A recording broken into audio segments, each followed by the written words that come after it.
प्यारे बच्चों, आइए रहीम दास जी के अगले दोहे को पढ़ा जाए और ये दोहा संख्या 7। क्या इन्होंने लिखा आपके लिए कि दीन सबन को लखते हैं, दीन ही लखै न कोई। जो रहीम दीन ही लखै, दीन बंधु सम होय। दीन सबन को लखते हैं, दीन ही लखै न कोई। जो रहीम दीन ही लखै, दीन बंधु सम होय। आपको भी पढ़ना चाहिए।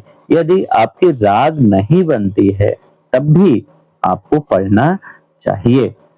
आइए देखा जाए कि क्या कुछ हमें अपनी इस कॉपी पे लिखना चाहिए कि सब यानी सभी लखत हैं, देखते हैं। दीन ही दीनों को, लख्यों न कोई, कोई नहीं देखता।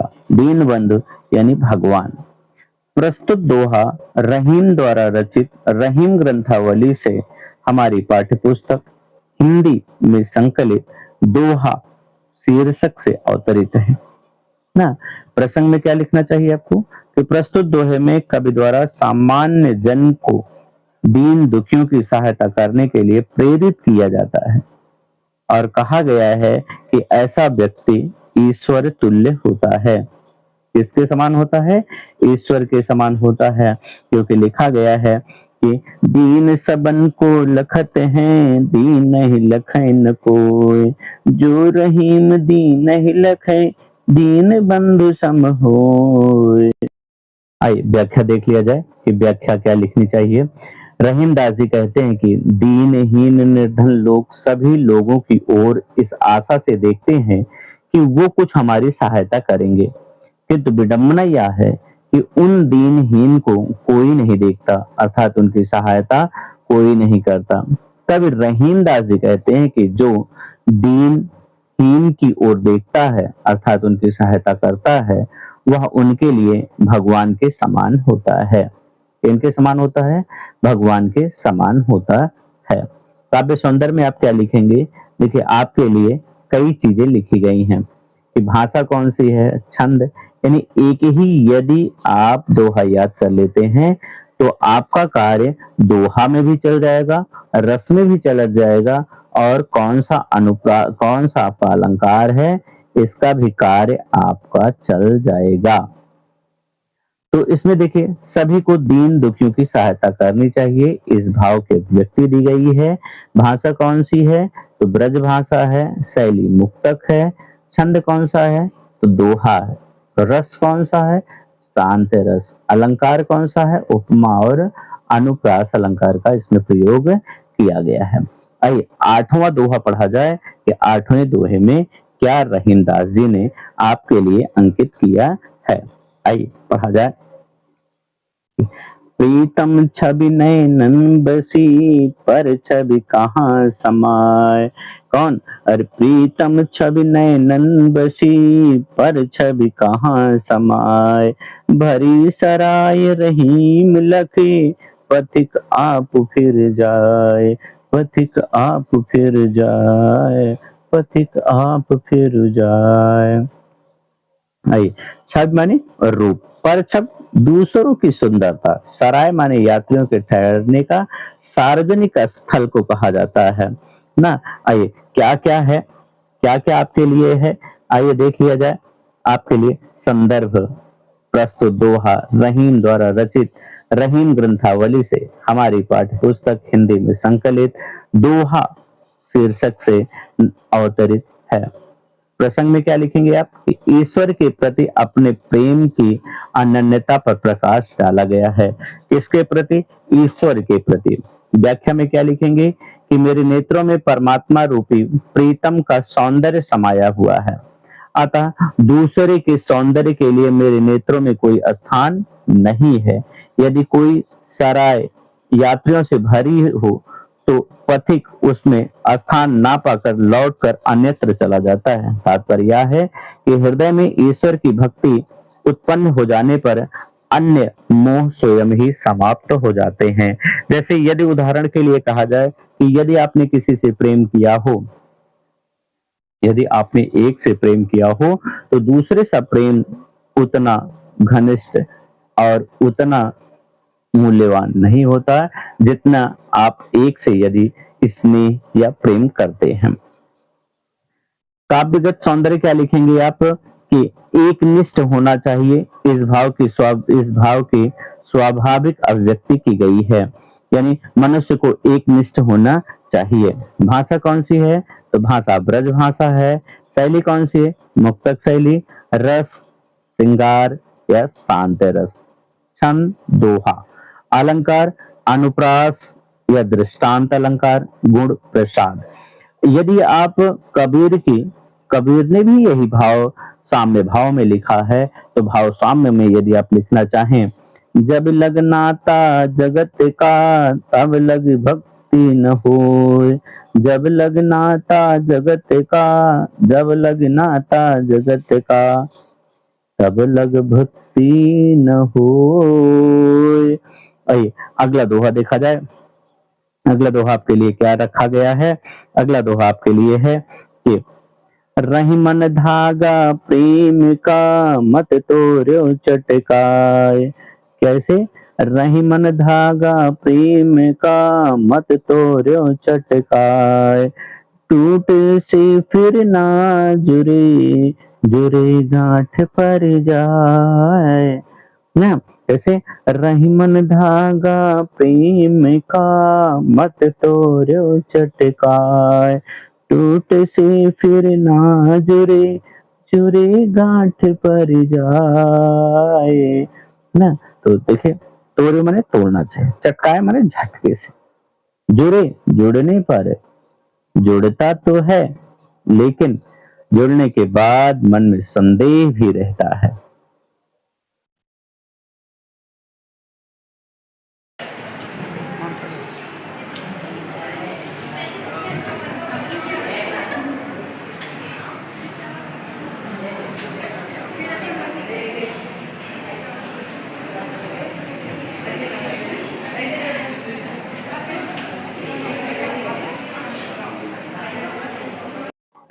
तो संदर्भ आप लिख ही चुके।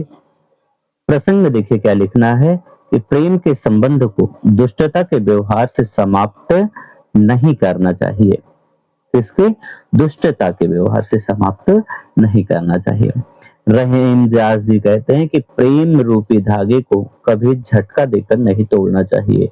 जिस प्रकार धागा एक बार टूट जाने पर फिर से नहीं जुड़ता और यदि जुड़ता है तो उसमें गांठ पड़ जाती है, उसी प्रकार प्रेम संबंध यदि एक बार टूट जाता है तो फिर से उसका जुड़ना कठिन हो जाता है। इसको जोड़ने की कोशिश करने पर उसमें दरारें पड़ जाती हैं, पहले जैसी बातें नहीं रहती, क्योंकि संबंध समान होने पर भी व्यक्ति को पुरानी यादें आती हैं। यदि आपने भी किसी से संबंध इस प्रकार से तोड़ा है तो जुड़ तो जाता है लेकिन जुड़ने के बाद उतनी मित्रता नहीं रह पाती जितनी होनी चाहिए। काव्यगत सौंदर्य में आपको लिखना चाहिए कि धागे के माध्यम से प्रेम अथवा स्नेह की व्याख्या अत्यधिक औचित्यपूर्ण ढंग से की गई है। भाषा कौन सी है? ब्रजभाषा। शैली मुक्तक। गुण प्रसाद। रस शांत रस। छंद दोहा। अलंकार रूपक एवं अनुप्रास अलंकार का इसमें प्रयोग किया गया है। इसमें रही मन धागा प्रेम का मत तोड़ो चटकाए ना, टूट से फिर ना जुड़े, जुड़े गांठ पर जाए। आइए 10वां दोहा देखा जाए कि 10वें दोहे में क्या कुछ अंकित किया गया है। कदली सीप भुजंग मुख स्वाति एक गुण तीन, जैसी संगत बैठिए तैसो फल दीन। कदली सीप भुजंग मुख स्वाति एक गुण तीन, स्वाति एक गुण तीन, जैसी संगत बैठी तैसो फल दी। ना वैसे भी एक कहावत कही गई है कि जैसे आप संगत करते हैं वैसे ही आपके गुण होते हैं, क्योंकि संगत से कई बार आपकी आदतें बदल जाती हैं। इसीलिए कहा जाता है कि यदि आप काजल की कोठरी में प्रवेश करेंगे, काजल की कोठरी में यदि आप होंगे तो बिना किसी कारणवश आपके ऊपर अपवाद लगनी तय होती है ना। आइए देखा जाए कि क्या क्या आपको इसमें लिखना चाहिए। आपके लिए शब्दार्थ दिए गए हैं। शब्दार्थ क्या है? कदली। कदली किसको कहते हैं? केला। भुजंग माने सांप। स्वाति 27 नक्षत्रों में से एक है। 23 माने वैसा है ना। संदर्भ क्या लिखेंगे? तो संदर्भ में आपको वही लिखना है कि प्रस्तुत दोहा रहीमदास जी द्वारा रचित रहीम ग्रंथावली से हमारी हमारी पाठ्य पुस्तक हिंदी में संकलित दोहा नामक शीर्षक से लिया गया है। प्रसंग में आप क्या लिखेंगे? सत्संगत के प्रभाव पर प्रकाश डाला गया है। किसके? सत्संगत के प्रभाव पर प्रकाश डाला गया है। व्याख्या क्या लिखेंगे कि रहीम दास जी कहते हैं कि स्वाति नक्षत्र की एक बूंद में पानी एक सा होता है। स्वाति नक्षत्र की बूंद में पानी एक सा होता है, परंतु उसका प्रभाव अलग अलग वस्तुओं में अलग अलग होता है। वह स्वाति बूंद केले के पत्ते पर गिरकर कपूर बन जाती है। वह स्वाति बूंद केले के पत्ते पर गिरकर के कपूर बन जाती है, अथवा कपूर के दाने के समान दिखाई देती है।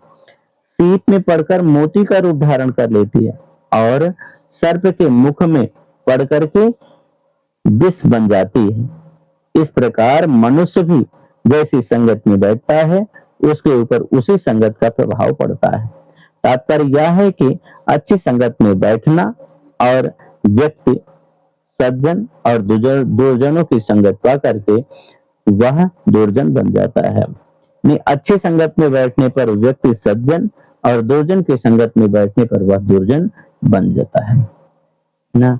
तो जैसी आप संगत करेंगे वैसे ही आपके गुण होंगे। काव्य सौंदर्य में देखिए, आपको काव्य सौंदर्य में लिखना चाहिए कि सत्संग यानी संगत का प्रभाव अवश्य पड़ता है। इसका सत्संग का प्रभाव अवश्य पड़ता है ना। तो आपके भाषा कौन सी है? ब्रज भाषा। शैली मुक्तक है ना, और रस शांत रस है। छंद दोहा है। अलंकार दृष्टांत और अनुप्रास अलंकार है।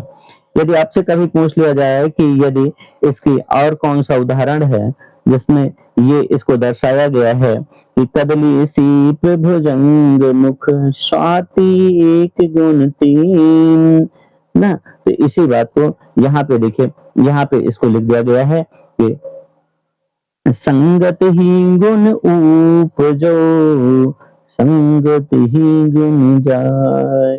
संगत ही गुण उपजो संगत ही गुण जाय। यानी संगत से ही गुण आता है और संगत से ही गुण जाता है।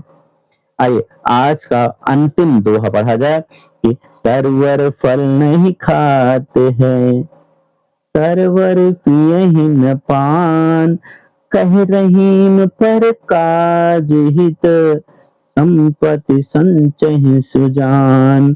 सरवर फल नहीं खाते हैं सरवर पियहि न पान। कह रहीम पर काज हित संपत्ति संचय सुजान।